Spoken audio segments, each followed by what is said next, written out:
Imagina por un momento que estás frente a un río que aparece imposible de cruzar. Las aguas rugen, la corriente es fuerte y todos a tu alrededor sienten miedo. Pero Dios dice, adelante, y de repente el agua se detiene. Caminas por tierra firme mientras el milagro ocurre ante tus ojos. Así fue para los israelitas el cruzar el Jordán. No fue su fuerza, ni su estrategia, ni sus armas, sino la presencia poderosa de Dios guiándolos paso a paso. Cada piedra que tomaron, cada sacrificio, cada obediencia fue un recordatorio. Dios cumple sus promesas, incluso cuando todo parece imposible. Señor, abre en esta hora nuestros ojos para poder ver tu poder, para poder ver tu fuerza. Ayúdanos a entender este mensaje, ayúdanos a confiar en ti, en el nombre de Jesús. Amén. Dice el texto clave para este estudio: porque el Señor su Dios secó el agua del Jordán ante ustedes hasta que hubieron pasado, lo mismo que había hecho con el Mar Rojo, que secó ante nosotros hasta que pasamos, para que todos los pueblos de la tierra conozcan la poderosa mano del Señor y para que ustedes reverencien al Señor su Dios todos los días. Para nuestro bien debemos recordar constantemente todo lo que Dios nos ha dado. Al hacerlo, nuestra fe se fortalece y aprendemos a confiar más en Él para recibir nuevas bendiciones. Cada pequeña bendición que Dios da debería motivarnos más que solo leer historias de la fe de otros. Cuando una persona responde con gratitud al amor de Dios, su vida florece como un jardín bien cuidado, sana, brilla en medio de la oscuridad y vive acompañada por la presencia de Dios. Por eso debemos recordar siempre la bondad del Señor y todas sus misericordias. Así como los israelitas llevaban piedras para recordar los milagros de Dios, nosotros también deberíamos tener recordatorios de lo que Él ha hecho por nosotros. Al pensar en ello, tenemos que decir con gratitud desde el corazón lo bueno que ha sido con nosotros. Dice el texto bíblico: ¿qué pagaré a Jehová por todos sus beneficios para conmigo? Tomaré la copa de salud e invocaré el nombre de Jehová. Ahora pagaré mis votos a Jehová delante de todo su pueblo. Hay una pregunta que nosotros deberíamos hacernos. ¿Por qué Dios pidió a los israelitas que se prepararan especialmente para lo que estaba a punto de suceder aquel día? Esta es la primera vez que se menciona el arca del pacto en el libro de Josué. Hasta ese momento de la narración del Antiguo Testamento, el arca había aparecido en el contexto del santuario. En el viaje de Israel desde el Sinaí y en el intento fallido de iniciar la conquista de Canaán, era el objeto más sagrado del santuario y contenía 3 elementos, cada uno de los cuales expresaba la relación especial de Israel con Dios. Primero, las tablas con los 10 mandamientos. Segundo, la vara del sumo sacerdote Aarón. Y tercero, la vasija que contenía aquel maná. El arca y los preparativos para cruzar el Jordán recordaban a Israel que no iban a entrar en Canaán a su manera y cuando quisieran. La conquista solo tendría éxito si seguían las indicaciones de Dios y cuando Él lo indicara. Dios, a quien se describe entronizado sobre los querubines que cubrían el arca del pacto y cuyos movimientos se identifican con los del arca, entra en la Canaán delante de los israelitas como aquel que dirige la conquista. El término traducido como santificar, que está en Josué 3:5, o consagrar, se refiere a un proceso de purificación, similar al que seguían los sacerdotes antes de comenzar su servicio en el santuario, y como el que realizó el pueblo de Israel antes de la revelación de Dios en aquel Sinaí. Esta consagración implicaba el abandono del pecado y la eliminación de todas las impurezas rituales. La misma orden aparece en Números 11:18, en relación con un inminente milagro de Dios. Tal preparación se exigía también antes de librar una batalla, para que Dios pudiera luchar por Israel. Ellos debían mostrarle su lealtad y confiar en Él como su comandante. Llama la atención aquí, amigos, que el asunto de santificarse no es un asunto solo que se le requiere al pueblo en el final del tiempo, como muchos dicen. El asunto de alcanzar una perfección no basado en mis obras, sino en las obras de Cristo a través de mí, ha sido el plan de Dios a través de todas las edades. El milagro de cruzar el río Jordán fue una forma en que Dios les mostró a los israelitas que podían confiar en Él. Si Dios podía hacer que cruzaran el río sin mojarse, también podía cumplir su promesa de darles la tierra y vencer a los cananeos que vivían allí. Los sacerdotes debían ir primero, llevando el arca del pacto, que representaba la presencia de Dios. En cuanto a sus pies tocaron el borde del río Jordán, el agua se detuvo y se abrió paso delante de la parte de arriba del río. Los sacerdotes avanzaron hasta el centro del Jordán y se quedaron allí, mientras todo el pueblo cruzaba en seco. Ese día los israelitas comprendieron que el mismo Dios que había abierto el mar rojo para sus padres, Él también abriría el río para ellos. Muchos de los que ahora eran adultos habían sido niños cuando vieron aquel primer milagro. Ahora convertidos en guerreros, preparados para conquistar la tierra prometida, cruzaban el Jordán con la misma presencia poderosa de Dios guiándolos a cada paso. Cuando el pueblo de Israel terminó de cruzar el río Jordán, Josué mandó a los sacerdotes que salieran también. En el momento en que los sacerdotes que llevaban el arca del pacto pisaron la tierra firme, el río volvió a fluir con fuerza y recuperó su cauce normal. Este milagro, tan impresionante, fortaleció mucho la fe del pueblo en aquel momento. Para que nunca olvidaran lo que Dios había hecho, el Señor le dijo a Josué que escogiera a 12 hombres, uno de cada tribu, para que tomaran 12 piedras del fondo del río, del lugar donde habían estado los sacerdotes, y las llevaran a un sitio llamado Gilgal.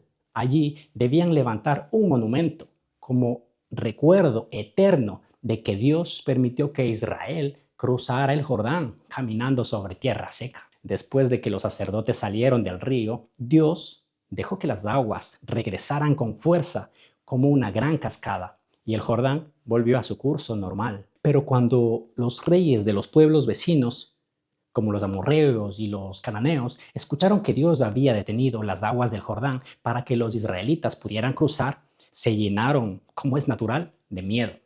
Ya sabían que Israel había vencido a 2 reyes de Moab y ahora al verlos cruzar con un río tan grande y tan fuerte de forma tan milagrosa, los dejó aterrorizados.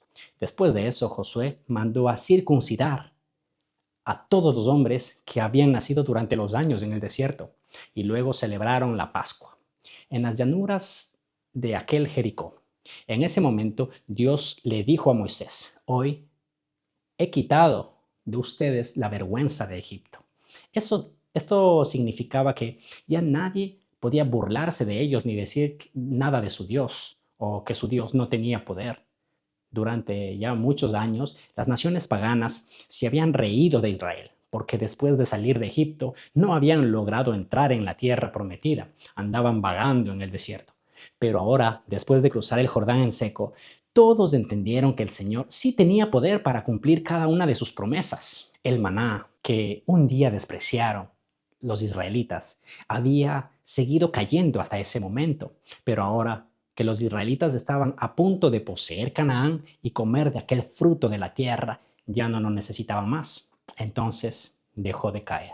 En Josué 3:5, el cruce del río Jordán se describe con una palabra hebrea, Niflaot, que significa maravillas. Esto es interesante porque quiere decir maravillas o milagros. Esa palabra se usa en la Biblia para hablar de las cosas extraordinarias o de lo que el hombre no puede hacer, que solo Dios puede hacer y que muestran su poder único. Después de vivir esos milagros, los israelitas solían recordarlos, pensar en ellos y alabar a Dios por lo que había hecho.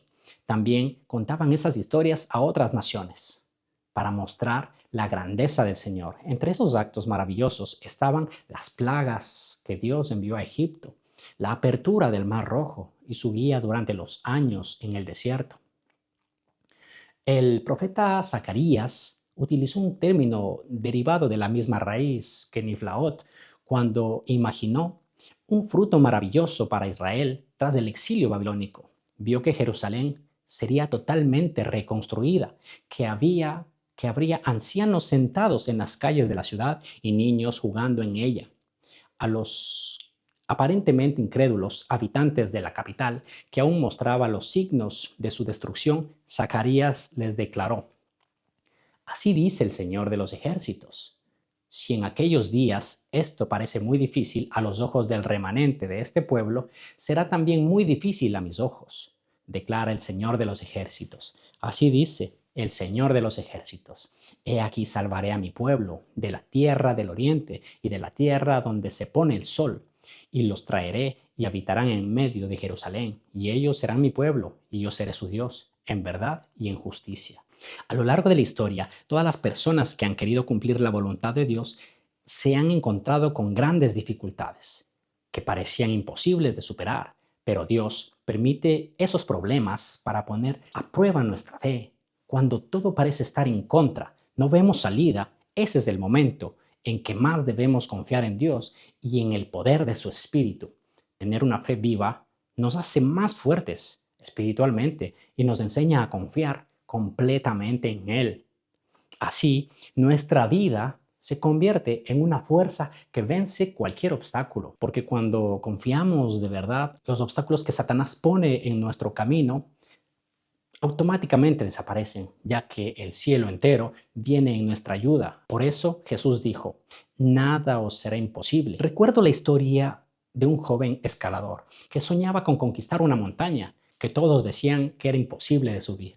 Muchos lo desanimaban diciéndole: nadie ha llegado a la cima, es demasiado alta, demasiado peligrosa. Pero el joven respondió: si Dios puso esa montaña delante de mí, no fue para que me rindiera, sino para que aprendiera a subirla. Comenzó su ascenso.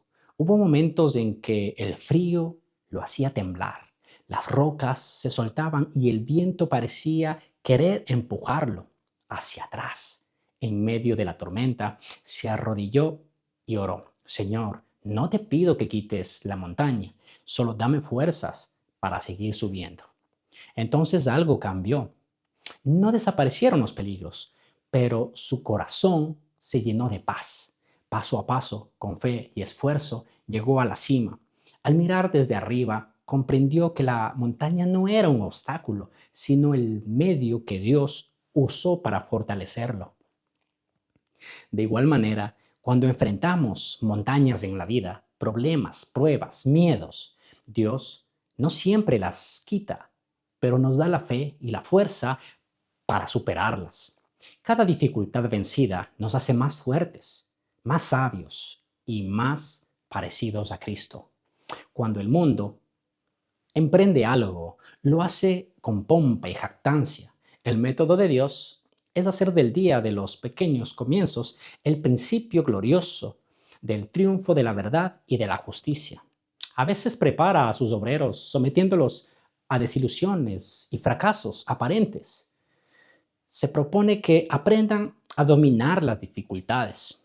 La sierva del Señor dice algo muy interesante.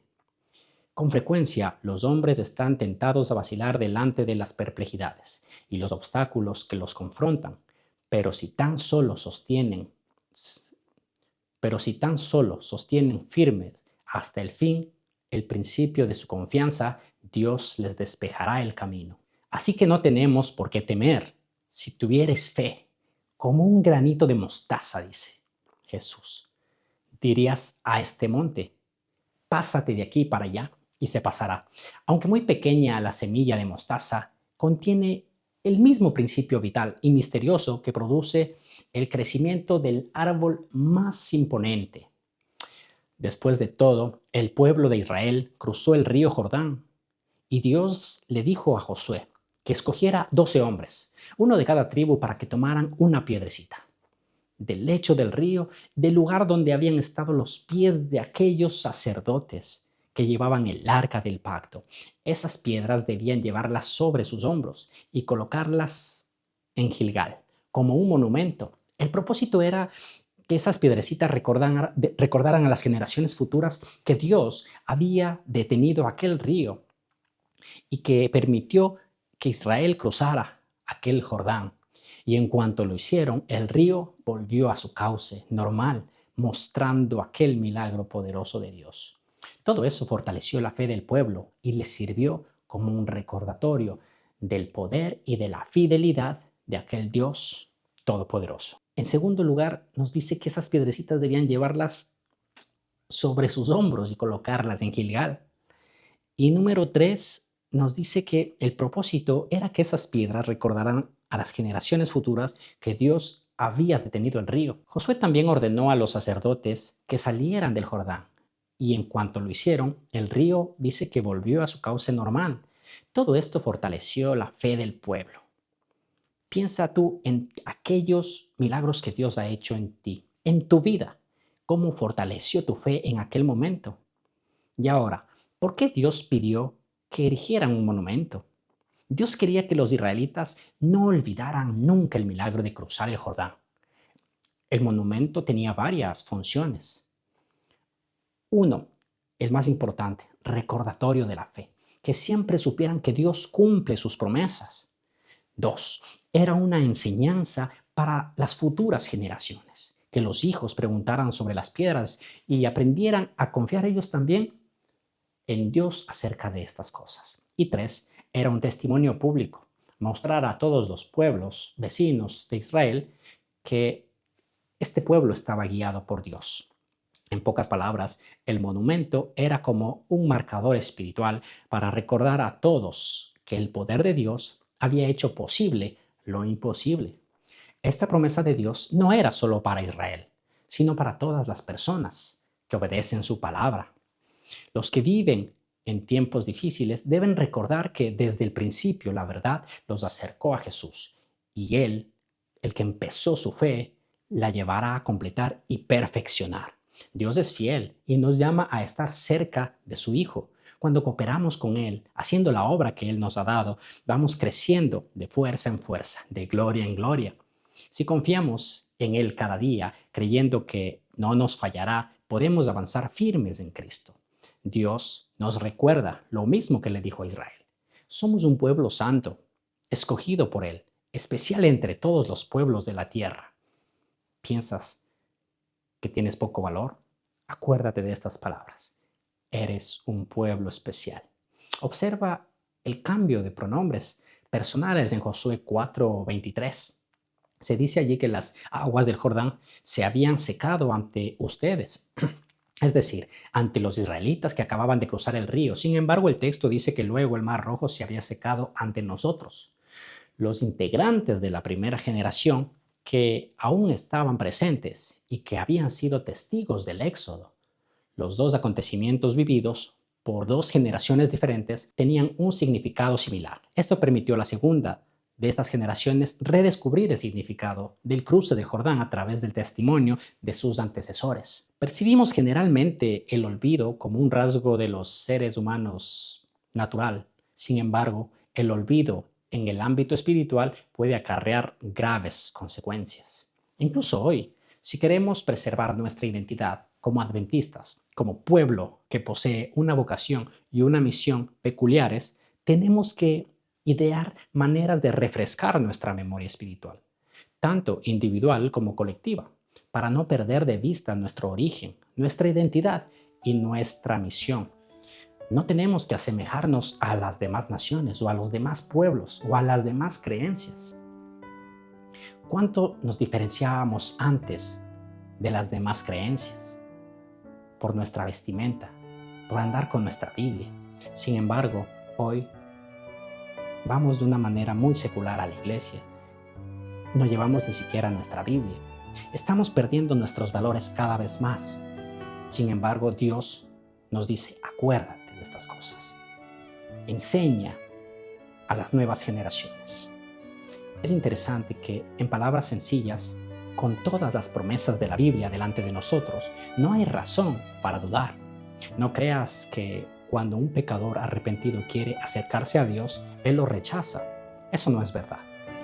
Tener esa idea de Dios puede dañar tu alma, porque nuestro Padre Celestial odia el pecado, pero ama al pecador.